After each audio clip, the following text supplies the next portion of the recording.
dan sebagainya. Dan juga saya menambahkan waktu itu bagaimana kita menghindari dari jebakan fabrikasi, plagiasi, dan sebagainya ya.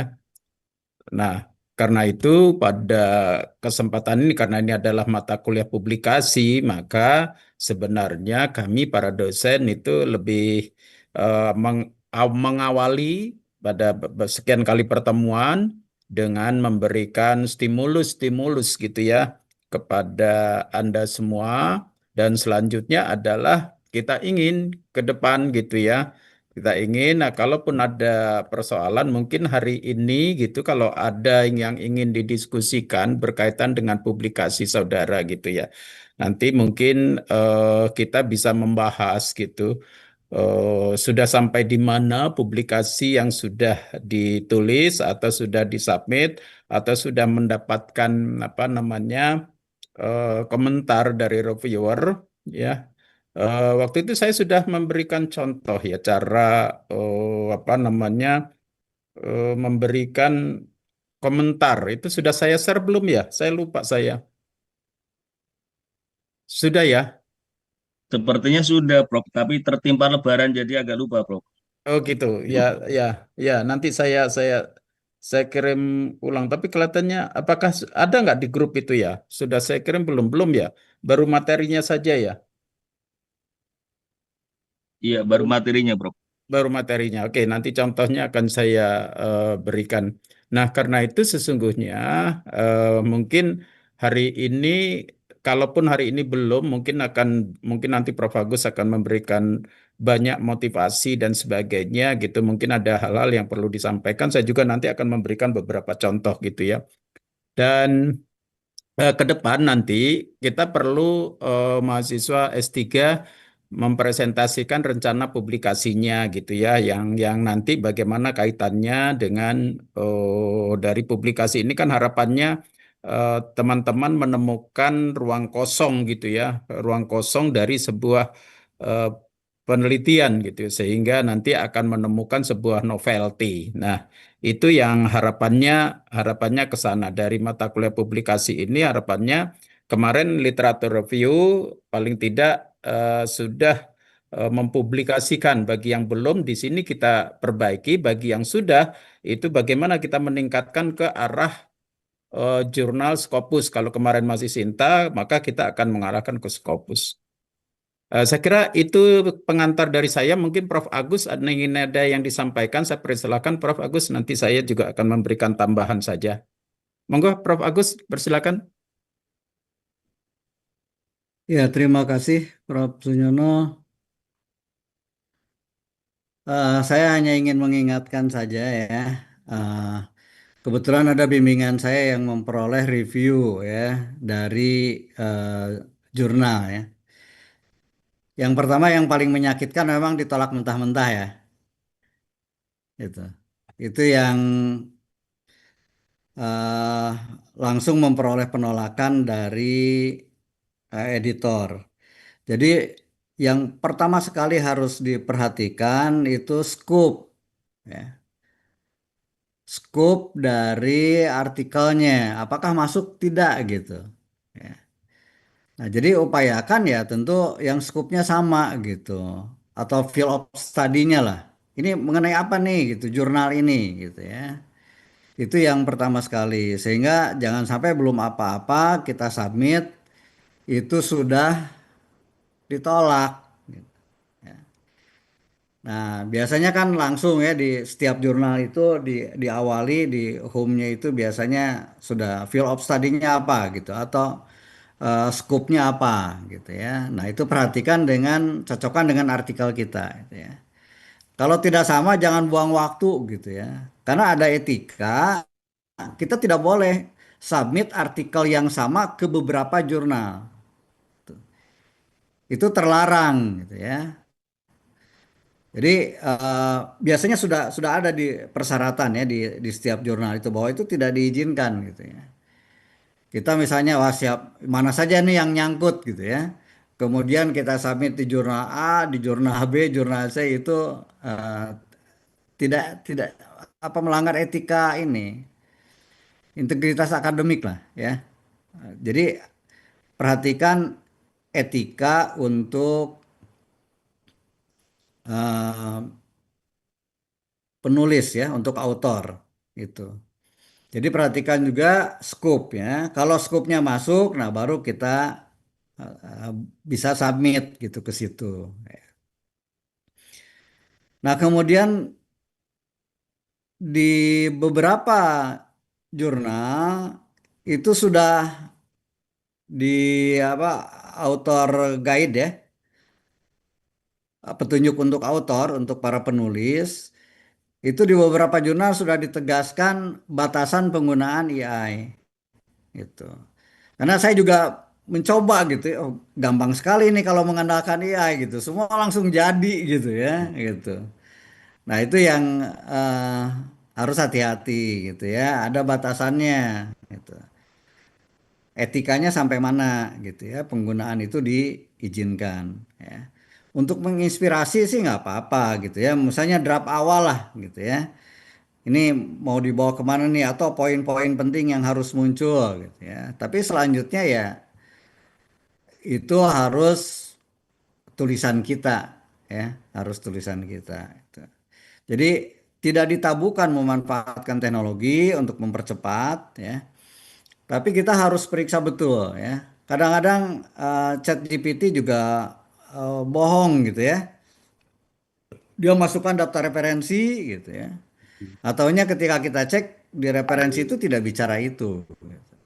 Nah, itu yang harus hati-hati ya. Jadi dicek betul lah gitu ya. Gitu. Nah, kemudian ketika sudah ada review, kalau pengalaman saya nih publish misalnya di Q1 ya di Helion, eh, itu kita buatkan list. Jadi permintaan revisinya apa gitu. Nanti revisinya bagaimana? Nah itu diberi daftar sehingga editor itu sangat mudah untuk melihat, gitu ya. Untuk melihat apakah permintaan revisinya itu sudah kita lakukan tidak gitu. Jadi autor satu misalnya itu menyarankan revisi begini begini begini. Terus nah tindakan kita seperti apa ya? Kan bisa saja ada permintaan revisi, mungkin ada pertanyaan atau minta kelengkapan gitu ya. Nah, itu kita buatkan daftarnya gitu. Dan itu dilampirkan ya untuk di di sebagai bagian dari revisi yang kita lakukan. Nah, Bapak Ibu, yang sulit dilacak gitu ya, seperti misalnya publikasi data ya, falsifikasi yang seperti yang saya sampaikan pada 2 minggu ya, bukan 2 minggu ya, bulan yang lalu kali ya, kan kita sebelum Lebaran lah, saya sempat ketemu. Nah, itu yang eh, memang sulit dilacak oleh editor, tapi sebetulnya ada metode ya, apakah data kita ini nyeleneh enggak gitu. Ya. Jadi itu juga bisa dicurigai, oh ini kalau nyeleneh ini fabrikasi data gitu ya. Datanya nggak beres nih gitu ya. Mungkin saja sebetulnya data kita betul, tapi kalau instrumennya salah gitu, itu juga akan terlihat gitu. Terlihatnya begini, penelitian orang hasilnya ke kanan kok kita ke kiri sendirian gitu. Itu yang paling susah gitu ya. Jadi harus hati-hati di situ. Ya. Baik, saya kira eh sementara itu ya mungkin tambahan lagi ya ada ketika eh kepengarangan nih ya untuk kepengarangan, nah harus hati-hati kita ketika memasukkan nama ya misalnya oh biar banyak nih saya ngajak si A nanti si A ngajak juga Anda misalnya gitu itu yang harus hati-hati ya. Beberapa jurnal itu mensyaratkan mencantumkan peran. dari setiap autor. Ini perannya apa sih gitu? Kontribusinya apa pada penulisan artikel? Nah, itu juga supaya dilengkapi. Jadi apa yang diminta itu dilengkapi ya. Kemudian satu hal yang sering menjadi suatu keanehan ya. Misalnya Bapak Ibu melibatkan atau mencantumkan nama saya misalnya, nama Prof. Sunyono sebagai anggota penulis ya. Tetapi nanti di bagian ucapan terima kasih itu dimasukkan terima kasih kepada Prof. Sunyono misalnya yang sudah mengarahkan begini. Nah, ini yang sering terjadi nih gitu ya. Saya di beberapa mata kuliah kajian hasil studi internasional ya ketika diminta untuk membuat eh, artikel ya, literatur review gitu. Ada ucapan terima kasih tapi nama saya ikut masuk kan jadi aneh gitu. Kok gimana ini penulis kok mengucapkan terima kasih gitu ya kepada dirinya sendiri ya. Mahasiswa nggak nunjukkan lagi ini lagi ya draftnya gitu kan. Tahu-tahu, waduh saya bilang kok seperti ini gitu ya. Itu kan nanti akan jadi malu gitu kitanya ya gitu. Nah itu yang jangan sampai terjadi gitu ya. Tuh. Kecuali kalau nama pembimbing tidak dimasukkan. Tapi kalau nama pembimbing dimasukkan ya jangan jangan ada ucapan terima kasih gitu ya.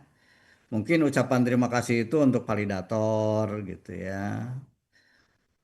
Itu atau misalnya eh, apa yang berkontribusi pada eh, pendanaan ya, pendanaan penelitian atau pendanaan untuk publikasi. Saya kira sementara itu ya. Saya kembalikan ke Prof. Sunyono. Ya, baik. Terima kasih, Prof. Agus tadi sudah menyampaikan beberapa hal. Saya kira sangat penting ya, hati-hati ketika publikasi Anda minta bantuan AI. Boleh, boleh. AI itu hanya untuk bantuan ya, bantuan tetapi bukan membuat publikasi atau artikel dari AI, gitu ya. Ya, AI hanya bantuan ya, bantuan untuk apa namanya menghasilkan inspirasi untuk menulis. Saya kira boleh ya. Tapi kalau untuk menulis artikel dari AI hati-hati karena beberapa waktu lalu saya sebagai reviewer itu mendapati ya. Saya berikan contoh saja. Ini saya punya beberapa. Saya berikan contoh tiga saja ya. Contoh komentar reviewer bahwa tulisan itu apa namanya diduga eh, dari AI, diduga dari AI gitu ya. Nah, saya coba saya share ya.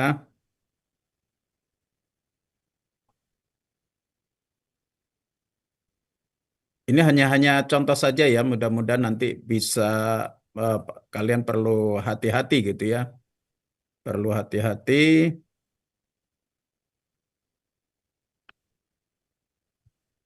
Nah, ini ya. Ini komentar reviewer, dugaan tulisan ini hasil AI. Ini setelah dicek nih. Hati-hati reviewer suka mengecek. Secara substansi tulisan ini bagus. Namun penulis memiliki indikasi hasil dari AI, yaitu referensi nomor 39 dan seterusnya. Ini ada tulisannya. Application of Concrete Pictorial Abstract. Approach in Chemistry, Journal of Turkish Science Education, 185525, halaman 525-541. Ini alamatnya. Artikel ini tidak ditemukan baik di Google, Google Scholar, Scopus.com maupun di Journal of Turkish Science Education pada volume 18 isu 3. Ini kan volume 18 isu 3. Begitupun melalui link doi, cek doi pun tidak ditemukan, bukan artikel tersebut. Juga pada Journal of Turkish Science Education 18.3/2021, halaman 525-521 judulnya ini. Ya, nah, hati-hati ya, ya Pak, ini contoh tadi yang disampaikan oleh Prof. Agus tadi. Ya, jangan-jangan nih AI karena AI ternyata ngambil volumenya dari two set gitu ya. ternyata judul datasetnya halamannya sama, volume isunya sama, tahunnya sama. Ternyata judulnya beda, judulnya ini gitu ya. Sorry. Uh, The effect of contextual collaborative learning based ethnoscience to increase student scientific literacy ability. Tapi di sini judulnya katanya Application of Concrete Pictorial Abstract Approach in Chemistry. Itu judulnya. Jauh sekali ya. Dan penulisnya adalah Citra Ayu Dewi, Maria Erna, Martini, Ihsan Haris. Nah, ini diduga ya, dugaan reviewer itu dari hasil AI. Makanya harus hati-hati itu. Tadi betul kata Prof. Agus bahwa AI itu suka bohong gitu ya. Ada referensinya, tapi ketika dilacak ternyata tidak ada. Nah, ini juga harus hati-hati gitu ya. Biasa kan, tolong buatkan artikel gitu ya lewat ChatGPT ya, lewat apalagi eh kimia yang punyanya Cina itu ya kimia. Kimi itu bagus sekali tuh. Bahkan Kimi itu bisa membuat proposal tuh, ya. Apalagi tapi mahal mahal bayarannya ya. Yang Kimi ya. Kimi itu punya Cina. Nah, Kimi itu bisa saya sudah coba, saya beli gitu ya. Tapi mahal gitu ya. Dalam 1 tahun 5 jutaan harganya, ya. Tapi bisa membuat proposal sampai tuntas gitu ya. Tapi tetap harus dicek gitu. Harganya 5 juta sekian, hampir 6 juta. Kimi, ya. Kimi. Kalau mau berlangganan boleh, 1 tahunnya hampir 6 juta rupiah kalau dirupiahkan. Itu produk Cina. Ya. Nah, itu AI juga. Nah, tapi hati-hati gitu ya. Walaupun berbayar mahal tetap aja. Karena saya juga pakai ChatGPT, saya juga coba, kemudian juga Gemini, saya coba, kemudian juga DeepSeek saya coba gitu ya. Kimi saya coba juga gitu ya. Gitu. Kimi saya coba yang apa namanya yang gratisan gitu ya. Kalau yang bayar barangkali lebih lebih akurat. Tapi tetap harus kita cek karena supaya kita juga berpikir gitu. Nah, sorry sorry sorry. Kok tadi ke ya ini. Kemudian contoh yang kedua, referensi nomor dua yang diklaim sebagai penulis sendiri oleh penulis judulnya Based on Integrated Guided Inquiry, Learning for Senior High School Grade 11, terbit pada International Journal of Progressive Science and Technologies. Volume 28 halaman 56171. Setelah dicek pada laman jurnal tersebut ternyata judulnya berbeda. Nah, itu ya, judulnya beda. Nah, ini juga diduga dari hasil AI. Jadi hati-hati. Ini saya berikan contoh 3 saja ya supaya teman-teman juga harus harus hati-hati ketika meminta bantuan AI. Ya. Nah, ini juga artikel yang disitasi ini karakteristik of chemistry teaching material voltaic cell on student creativity and concept mastery. Jurnal Pendidikan Sains Indonesia volume 8 nomor 2 halaman 21 18 227. Penulis pertamanya bukan ini, tetapi ini gitu ya.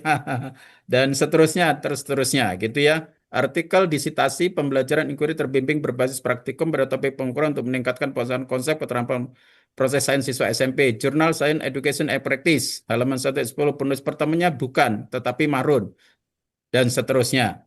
Jadi ada indikasi-indikasi ya minta bantuan AI, tapi kemudian eh, tidak dicek gitu, ya. Tidak salah meminta bantuan itu tidak salah, karena AI itu hanya merupakan alat ya, alat untuk membantu.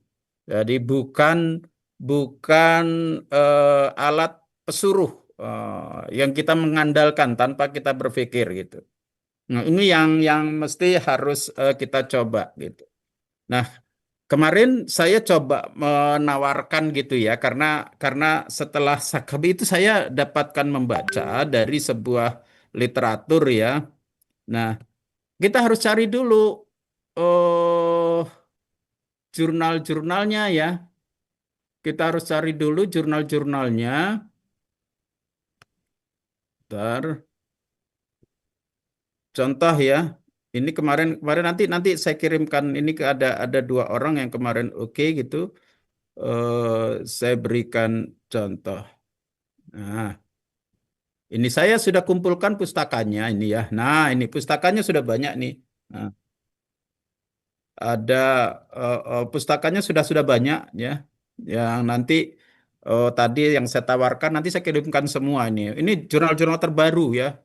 Jurnal-jurnal terbaru. Kemudian juga ada beberapa eh, buku gitu ya. Buku juga terbaru tahun 20-an, ini tahun 2020 ini paling paling paling paling keren. Nah, saya coba baca tentang eh tentang nah ini nih yang Anda kok malah saya melakukan dari beberapa penelitian gitu. Saya coba lakukan theoretical mapping. Saya coba melakukan theoretical mapping. Nah, hanya beberapa saja, ya beberapa saja. Ini saya lakukan nih. Saya lakukan nih supaya saya dapatkan apa sih yang harus saya lakukan. Saya mau penelitian, saya juga harus harus melakukan itu gitu ya. Kalau enggak ya hanya neliti-neliti saja berdasarkan keinginan saya. Misalnya Damayanti nih, tahun 2025 pendekatan ESD ya, VSPBL di sekolah dasar katanya lebih efektif, tapi dilakukan kepada bukan calon guru dan tidak fokus pada attitude behavior gap. Nah, nggak fokus dia. Nah, Sharma et al. Ya, pengembangan alat ukur kompetensi lingkungan menggunakan EKAS-K, skala EKAS. Ya, hasilnya seperti ini. Ya, tidak menyediakan solusi, tapi ada masalah sesungguhnya. Tetapi intervensi kurikulernya atau intervensi pembelajarannya seperti apa? Demikian pula Lialchin and Chavik, ya. Literasi lingkungan calon guru lintas negara. Ini tidak menguji efektivitas intervensi pedagogis. Tidak ada dia membahas tentang bagaimana sih pembelajaran yang harus dilakukan ketika sikapnya positif, tetapi perilakunya negatif gitu loh. Dan ini kan banyak di kita ya. Coba kita kalau dikasih teori, kalau di lampu merah itu apa? Lampu merah itu ya harus berhenti. Nah, tapi perilaku kita ketika di lampu merah masih kuning, kita langsung nancap gas gitu ya. Itu contoh. Itu antara antara sikap dan perilaku itu seringkali bertentangan. Ini harus terutama di Indonesia gitu ya. Terutama di Indonesia. Udah nggak usah korupsi gitu ya. Tapi ada kesempatan korupsi juga kan gitu. Paling banyak lampu merah gitu ya. Coba kalau tanya, lampu merah itu berhenti kan gitu. Lampu kuning itu pelan-pelan sehingga tidak ngejut ketika ngerem. Justru kalau kita lampu kuning tancap gas gitu ya. Itu adalah perilaku, tapi sikapnya positif. Positif. Lampu merah itu apa? Ya berhenti. Itu sikap. Ya. Tapi perilaku itu adalah action nyata, ya. Itu yang terlihat. Jadi kadangkala sikap dan perilaku itu seringkali bertentangan. Nah, tuh. Kemudian ada Norden, ya, pendekatan kritikal ekorefleksif dalam pendidikan guru. Ini hanya fokus pada pendekatan filosofis, tidak ada pendekatan lain dan juga tidak menguji attitude behavior gap. Itu ya. Nah, ini saya lakukan mapping begini. Ya. Ini hanya berapa 5 saja, 5 yang saya coba apa? Saya coba mapping sehingga oh kalau begitu perlu ini attitude behavior gap dan perlu juga intervensi pembelajaran supaya apa? Supaya pembelajaran itu tidak hanya sekedar teoritis tetapi juga bisa diimplementasikan dalam kehidupan sehari-hari. Itu. Nah, pembelajaran yang seperti apa? Ini menjadi sebuah tantangan bagi kita. Ini tantangan untuk kita semua, terutama teman-teman. Suara saya terdengar, halo? Terdengar ya? Iya, jelas, jelas. Ya. Iya, Prof, Jadi dengar. jadi jadi ini tantangan terutama mahasiswa untuk S3. Ya. Ini kan banyak sekali nih Nah, ini fokus pada intensi ya, tapi bukan pada perilaku. Memang kita kebanyakan itu penelitian itu perilaku sering kita abaikan. Banyak penelitian-penelitian di kita juga perilaku tidak, tapi yang dilihat adalah sikap. Sikap. Sikap itu pakai apa? Pakai angket. Jawabannya pasti yang positif-positif. Tapi ternyata memang kalau kita lihat banyak juga penelitian-penelitian dari penelitian-penelitian ini yang 5 ini saja itu sudah jelas dari 5 ini juga mengatakan hal yang sama, yaitu sikap dan perilaku itu bertentangan. Sikapnya positif, tapi perilakunya kurang baik gitu. Itu ini ini tantangan untuk kita mahasiswa S3 bagaimana kita melakukan pembelajaran. Maka saya berharap ke depan itu bagaimana kita melaksanakan penelitian eh, yang bermanfaat, kemudian juga itu nanti bisa eh, ya tentu tidak kita sendirian ya, tidak kita sendirian. Makanya kalau kita apa ada SDGs ya, Sustainable Development Goals itu maka SDGs yang ke-17 itu menjadi penting, yaitu kolaborasi ya, kerjasama. Kerjasama dengan berbagai pihak, baik dengan instansi pemerintah, swasta, ya maupun eh, dengan LSM, NGO dan sebagainya. Itu menjadi penting gitu. Karena perilaku ini tidak bisa kita sendirian. Perilaku itu tidak bisa kita merubah secara individu kita sendiri. Secara teoritis gampang kita bicara, tetapi ini membutuhkan apa namanya secara kolektif bersama-sama, gitu ya, bersama-sama dari berbagai pihak, gitu.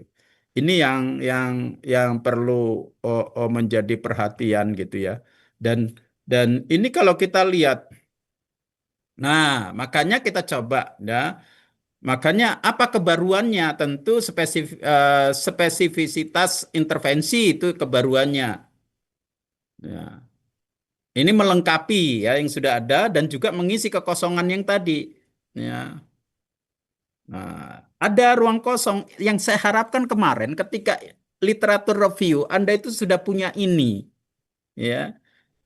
Sehingga sekarang ketika Anda mau publikasi itu relatif lebih mudah. Anda publikasi di lingkup ini gitu ya. Termasuk pengukuran tidak hanya sekedar intensi ya, bukan hanya sekedar peningkatan. Oh, terjadi peningkatan sikap ya. Tadinya sikap negatif menjadi sikap positif gitu ya. Terjadi peningkatan apa namanya perubahan perilaku ya. Tapi bukan hanya sekedar peningkatan, tapi bagaimana kita mengukur kesenjangan antara sikap dan perilaku itu sebagai variabel utama. Nah, itu kira-kira. Nah, ini adalah tentu saja kalau sudah berbicara ke sana, jelas kita akan ke apa namanya Sustainable Development Goals. Ini baru saya baru menulis kemarin ini, ya. Nah, ini yang coba kalau sudah begini kan artinya artinya kita bisa melakukan penelitian, kita bisa mendapatkan novelty. Artinya dari kita melakukan literatur review ini hanya lima, padahal banyak sekali. Saya ada ada berapa tadi? Ada 20 sampai 30-an artikel gitu ya. Tapi saya ambil yang 5 yang saya fokus 5 saja gitu sehingga mendapatkan sebuah kekosongan yang belum dilakukan penelitian. Apakah saya belum mendapatkan atau bagaimana? Tapi kan yang ini juga dari berbagai jurnal tahunnya juga tahun-tahun terbaru yaitu 2020 sampai 2025 ya.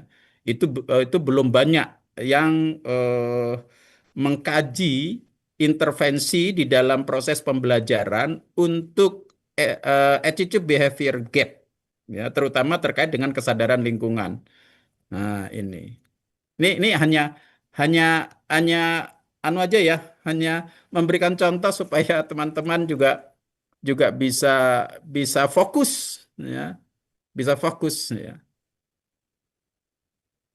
Oke, saya kira itu dari saya. Jadi apa yang disampaikan Prof. Agus tadi sejak pertemuan sebelum Hari Raya itu sampai kemarin itu benar. Hati-hati karena ketika reviewer itu eh, eh, melihat ada semacam biasanya juga dicek sih karena sekarang nih sudah teknologinya sudah pakai AI ya. Jangan-jangan ini membuat artikel pakai AI pasti dicek ya. Ini hasil AI atau bukan itu biasanya dicek setiap artikel. Jadi hati-hati. Oke, saya kira itu. Kalau ada pertanyaan silahkan nanti masih mumpung masih ada Prof. Agus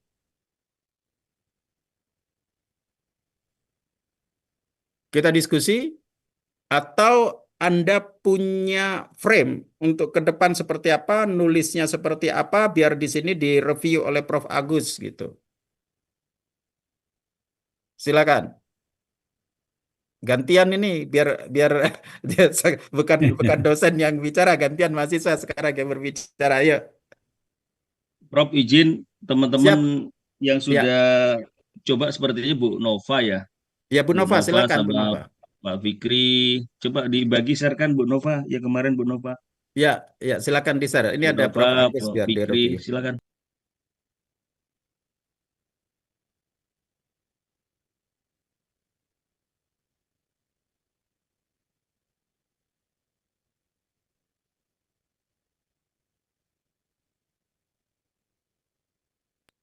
Di share pengalamannya Bu Nova sama Prof Fikri.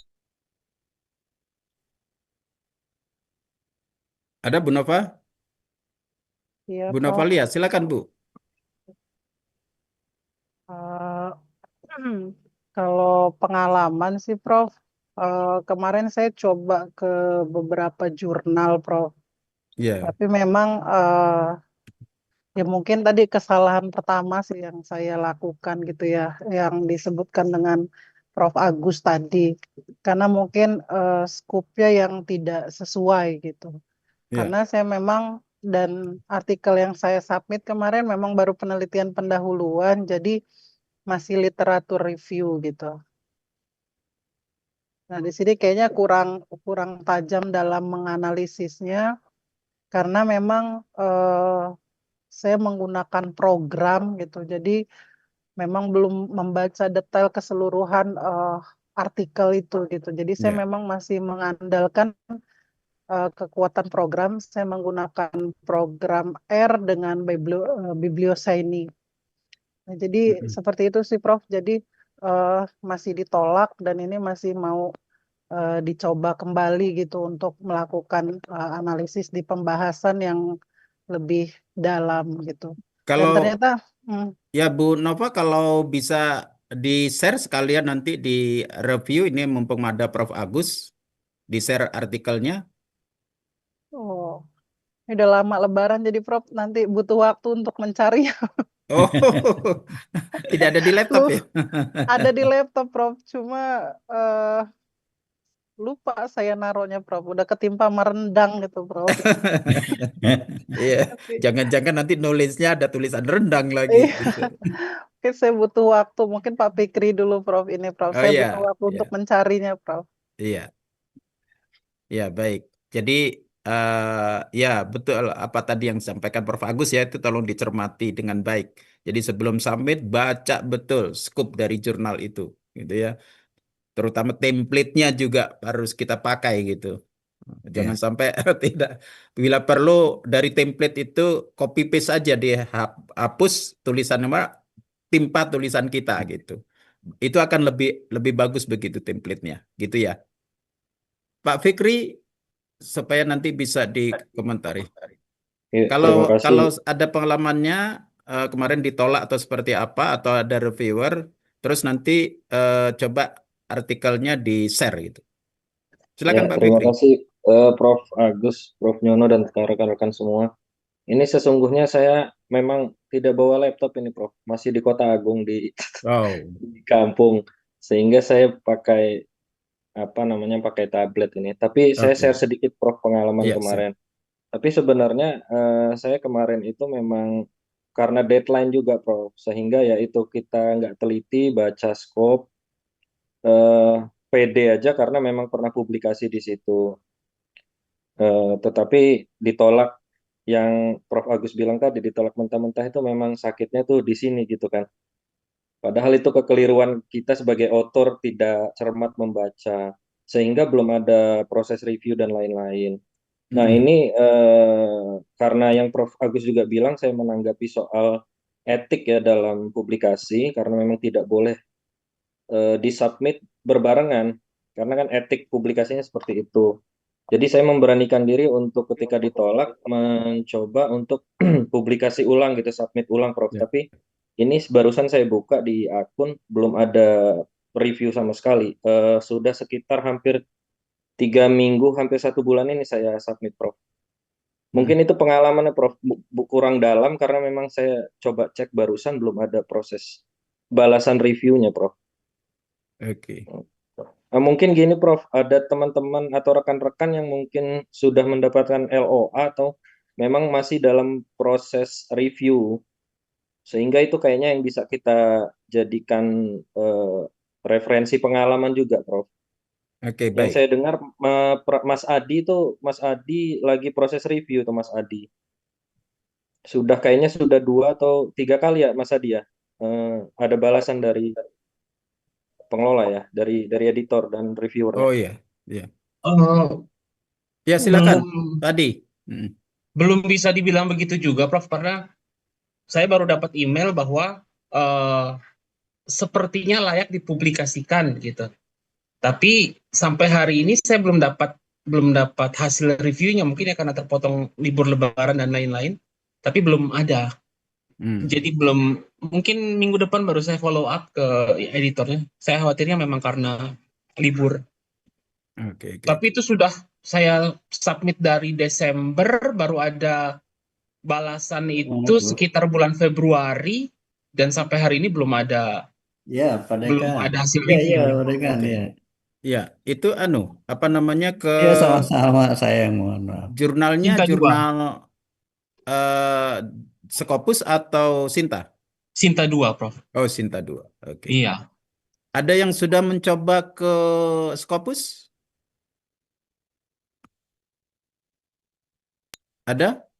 Asep biasanya, Asep cerita, Asep.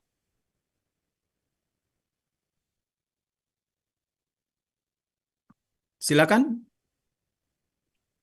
Izin Prof, kalau ke Scopus belum. Kemarin baru ke Sinta 2. Mm-mm. Alhamdulillah sudah di accept, sudah dapat LOA.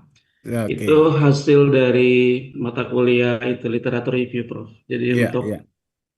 topik disertasi saya buatkan kajian literatur reviewnya. Mm-mm. Kemudian ya Alhamdulillah itu diterima setelah review 2 atau 3 kali begitu. Sudah di sudah terbit LOA-nya dan sudah terbit juga Iya, invoice-nya, tapi terbit artikelnya bulan April, Prof. Kalau Scopus belum, Prof. belum ya. Ya, Ada yang sudah mencoba? Harus berani mencoba. Halo? Belum ada yang mencoba ke Scopus satupun. Izin Prof, Ya, saya coba pernah Adek, silakan ya. ke Taylor and Friends, Prof. Oh, Taylor and Friends. Ya, Iya, ya. dan luar biasa, sangat sangat sulit untuk tembus ke situ, Prof. Bahkan kemarin sempat tak cek juga, ternyata harus mengikuti salah satu yang ada di jurnal mereka. Apakah seperti itu ya, Prof ya?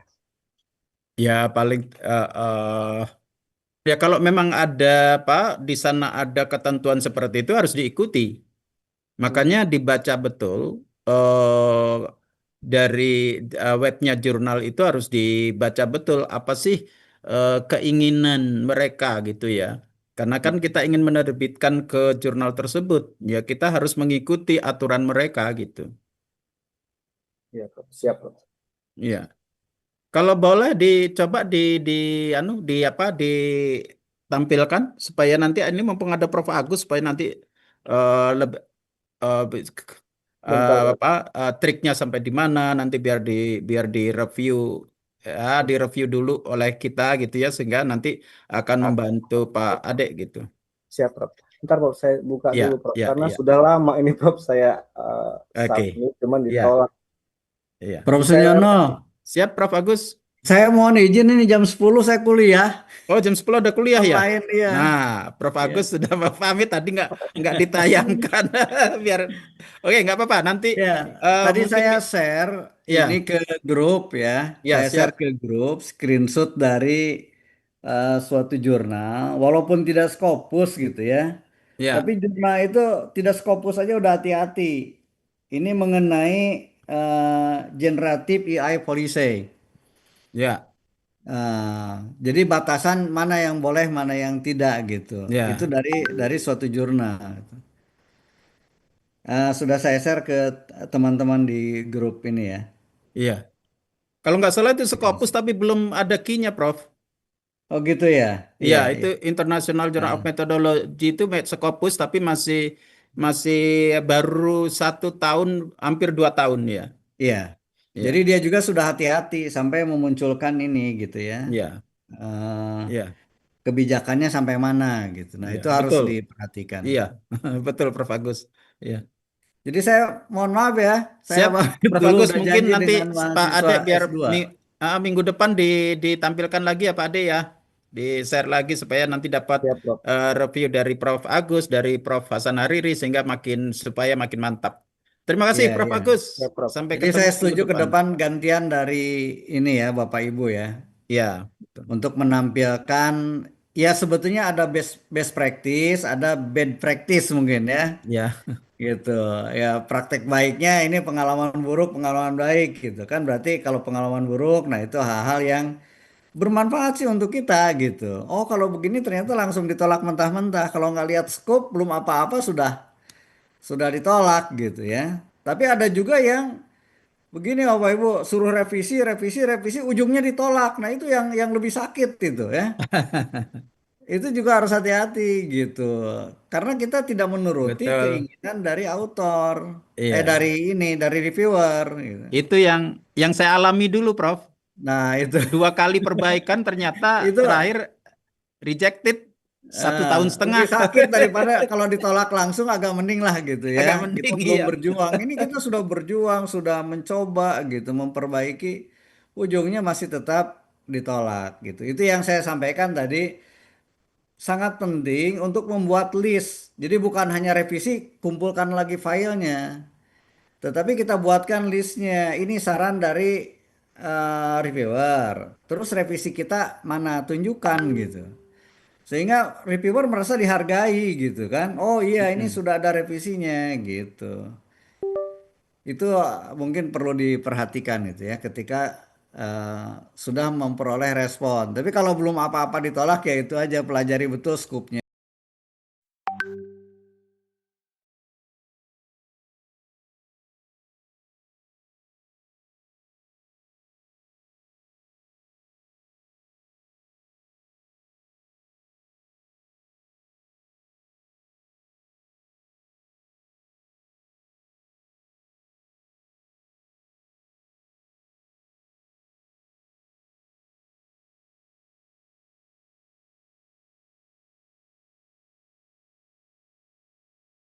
Biasanya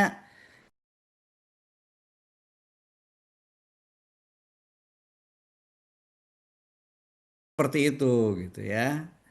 Karena ingin artikel apa itu ya masuk ke situ. Tetapi di jurnal-jurnal yang bagus itu sangat sangat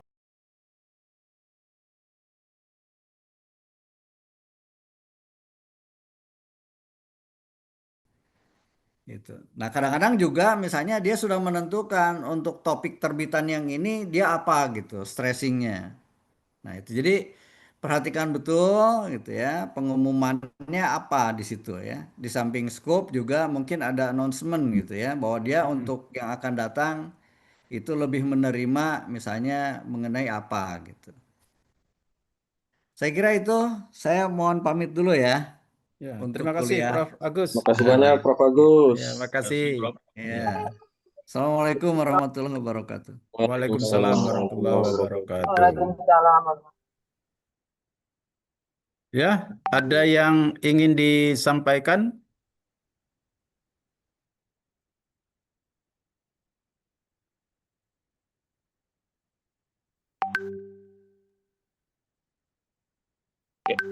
Permisi Prof, saya mau tanya mengenai topik penelitian yang Prof sampaikan di grup itu yang mengenai apa? Iya, eh, Behavior attitude gap ya? iya, Gap. iya, Ya. iya. Attitude Eh, behavior gap, ya. Attitude behavior gap. Em, itu di penelitian kesehatan saya lihat banyak sekali memang yang Betul. sama kasusnya Ya, dengan yang apa? Yang Prof sampaikan itu, dan memang selama ini di eh, apa namanya? Menggunakan kuesioner. ya, Cuman kemarin eh, kepada anak-anak ya. Jadi kira-kira ya, berarti betul. tidak mungkin bisa dilakukan dengan kuesioner ya, Prof? Karena kan berarti nanti pengisi kuesionernya tidak mungkin anak-anak kan, Prof? Ya, jadi memang pakai skala EKAS ya. Kalau kalau untuk apa attitude untuk terkaitan dengan attitude behavior gap, nanti ada skalanya. Pakai skala EKAS ada sendiri skalanya. Tetapi kita kan harus melakukan triangulasi ya. Tadi saya sampaikan biasanya kalau kita pakai skala itu lebih ke arah attitude, tapi behaviornya itu kan tidak bisa dengan angket gitu. Karena itu behavior tentu maka eh, pendekatan yang saya lakukan adalah untuk ke depan itu adalah kepada guru. Nah, kenapa? Kenapa pada guru? Kalau guru tidak pro lingkungan, ada gap antara attitude dan perilaku, maka bagaimana dia bisa mendidik seorang anak? Karena pendidikan itu kuncinya adalah teladan contoh. Ya, pendidikan itu contoh. Pendidikan itu teladan. Percuma kata orang bahwa lebih baik kita memberikan satu contoh tentang kebaikan daripada kita memberikan 1000 kali tentang nasihat tentang kebaikan. Betul tidak? Lebih baik kita memberikan satu contoh tentang kebaikan daripada 1000 kali nasihat tentang kebaikan. Nah, karena itu kunci yang saya itu adalah pendidikan. Maka calon guru. Karena calon guru ini harus memberikan contoh.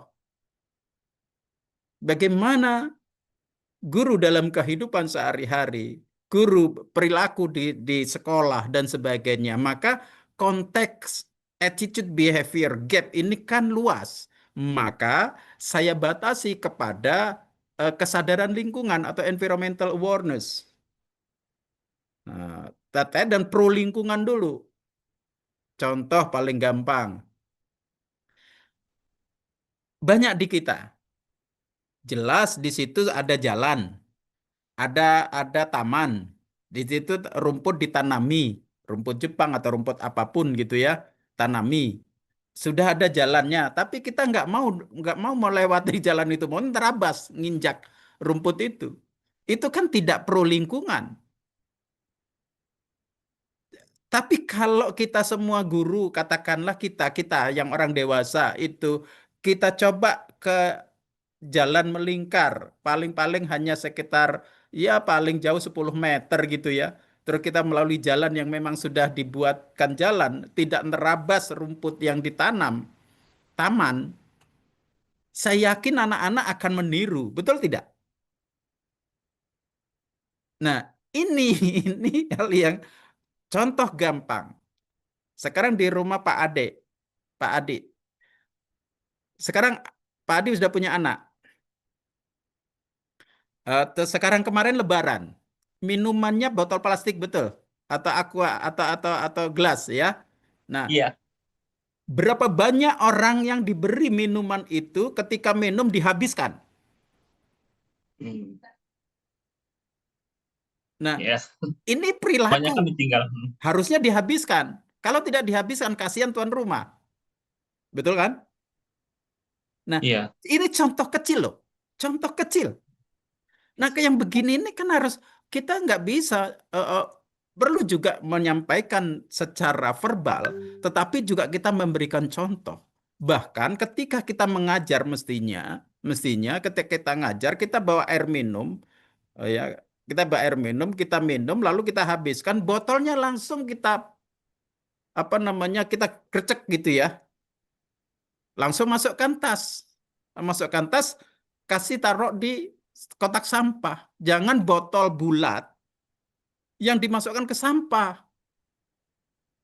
Mestinya harus dipenyet dulu. Nah, ini yang tidak kita sadari. Ini tidak pro lingkungan. Yang membuang botol, ini ya jangan tersinggung ya. Membuang botol, membuang air mineral, gelas air mineral, itu tidak dipenyet gitu ya, asal buang.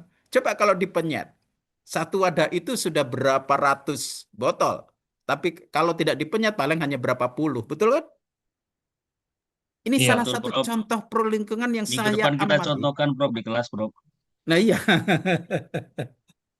Nah, ini kan sebuah perilaku yang kata saya, coba kalau kita ngatakan botol plastik itu kira-kira gimana? Bagus nggak itu kalau kita buang ke lingkungan? Pasti kita sikapnya positif, betul ya? Kita sampaikan Iya. hal yang positif. Tapi perilaku kita secara tidak sadar, kita memberikan contoh yang kurang baik. Makanya dalam saya banyak tadi kata Pak Adi bahwa attitude behavior gap banyak di kesehatan, betul ya. Tapi di pendidikan itu dibicarakan memang, tetapi belum mengarah ke dalam sistem pembelajaran untuk memberikan contoh bagaimana agar gap attitude behavior itu bisa diminimalisir. Nah, mungkin kita tidak bisa menghilangkan, tetapi paling tidak meminimalisir adanya gap atau kesenjangan antara sikap dan perilaku. Itu Pak Adi. Saya saya agak ya masih dalam ini ya, Prof, masih dalam Ya, pertimbangan. Tapi kalau saya pikir karena saya bekerjanya di program studi gizi ya, Prof. ya. Apakah mungkin kalau misalnya SDG-nya saya geser gitu ke arah, kalau tidak salah ada SDG 2 kan tentang tanpa kelaparan. Oh iya, ya, Eh, bagus. atau SDG 12 itu kan konsumsi dan produksi yang bertanggung jawab. Berarti kan bisa Betul-betul. Bisa ke 2, bisa ke food 12, loss-nya. Heeh. Karena Bahkan kan bisa ke 17. 17 yang kerjasama berkelanjutan. oh, Ya, betul. Kalau SDGs-nya silakan disesuaikan dengan bidang kita ya, ke arah SDGs-nya. Saya kira betul ke 2, saya kira betul. Kalau ini ke 4 karena kan pendidikan berkualitas kan gitu ya. ya, iya. Kalau gizi tentu ke kesehatan gitu. Ya. Baik, Prof. Terima kasih. Iya, Saya iya. pertimbangkan. Nah, itu kan. Nah, ini apalagi orang bergizi kan ya. Orang-orang gizi tentu tentu harus disiplin kan. Nah, menanamkan disiplin itu kan ada gap juga. Gap. Kalau kita Iya. tanya kamu kalau begini pasti dia akan mengatakan disiplin. Tapi lihat perilakunya apakah disiplin. Disitulah attitude behavior gap terjadi, tapi bukan di kesadaran lingkungan. Tapi gizi juga terkait dengan kesadaran lingkungan. Iya. Iya, iya. Bisa Karena ditarik memang kemana? instrumen selama ini yang dipakai memang kan kita pakainya misalnya food recall gitu ya. Jadi Nah, untuk misalnya diet terhadap garam dan lain-lain itu dia menggunakannya food recall. iya, Jadi ya memang berdasarkan ingatan si penderita begitu atau si responden. Jadi itu yang saya pikirkan selama ini. Jadi apakah sebenarnya efektif ya antara iya, attitude behavior-nya itu gitu? iya. Makanya saya sudah buat roadmap. Nah, saya sudah buat roadmap ini. Ya. Di 2026 ini saya sudah coba buat ini kesadaran lingkungan sudah saya mulai sejak 2023 ya. Nature of Science sudah bersama dengan kesadaran lingkungan. 2025 kemarin juga sudah case method juga kearifan lokal juga untuk kesadaran lingkungan. Bahkan ini sudah kita kerjasama dengan UTM Malaysia gitu ya. Sudah terbit di Scopus jurnalnya bersama dengan beberapa dosen-dosen di UTM, University Teknologi Malaysia, dan 2006 ini coba saya akan melihat tentang gimana kita mengatasi attitude behavior gap dalam kesadaran. Nah, 2027 perluasan analisis ini saya akan gunakan critical eco-reflexive. Nah, dan juga whole institution, ya, dengan whole institution. Jadi ada dua pendekatan di 2027, maka nanti yang kemarin sudah japri saya arahkan salah satunya nanti pendekatan critical eco-reflexive, salah satunya adalah whole institution. Nah, jurnalnya sudah ada, nanti saya kasih lah jurnalnya biar dipelajari dulu. Nah, gitu. Tahun 2027 saya sudah mencoba ke sini gitu, akan saya tarik ke sini gitu ya. Tarik dengan critical eco-reflexive dan juga whole institution. Mau nggak mau ya. Critical eco-reflexive sebetulnya juga dengan apa institusi juga ya. Tidak jauh beda sesungguhnya, tetapi fokusnya saja yang berbeda antara dua pendekatan, baik critical eco-reflexive approach maupun whole institution approach itu ya. 2027 akan ke sana, mungkin baru selesai di 2028 atau 2029. Jadi ini masih terus. Jadi memang kalau teman-teman itu seorang dosen atau teman-teman itu nanti akan terus melakukan penelitian, tolong dibuat apa namanya roadmap seperti ini, ya. Jadi terus antara dari tahun ke tahun itu tidak kemana-mana gitu ya, tidak kemana-mana. Gitu. Ya ini hanya sekedar contoh saja. Oke, ini hanya aja untuk teman-teman itu. Gitu Pak Adi, kalau mau ke arah gizi, bolehlah kapan kita diskusi. Ya, Prof. Terus kita cari waktunya. Saya ada jurnal ini, Pak, toksikologi ya.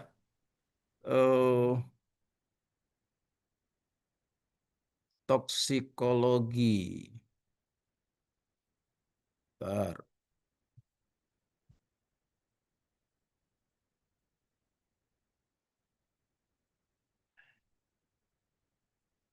Nah, ini bagus juga. Ini saya baca, saya juga baca di sini gitulah. Apa namanya?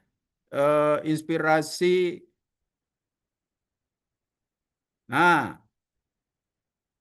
Innovative Learning for Europe Emerging Project dari Talks for EU.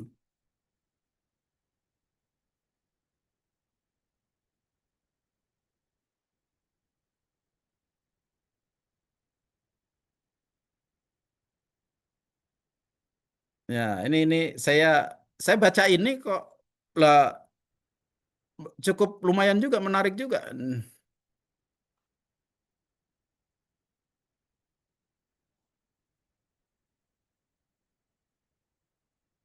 Ini project apa namanya report ya. Ini hanya memang di bidang kesehatan banyak, bahkan jurnal-jurnalnya juga relatif banyak. Tapi saya karena pendidikan saya arahkan ke pendidikan. Memang gizi kesehatan juga sangat terkait dengan pendidikan. Untuk mengarahkan mereka bagaimana hidup sehat kan pendidikan mestinya, di pendidikan gitu. Masih ada?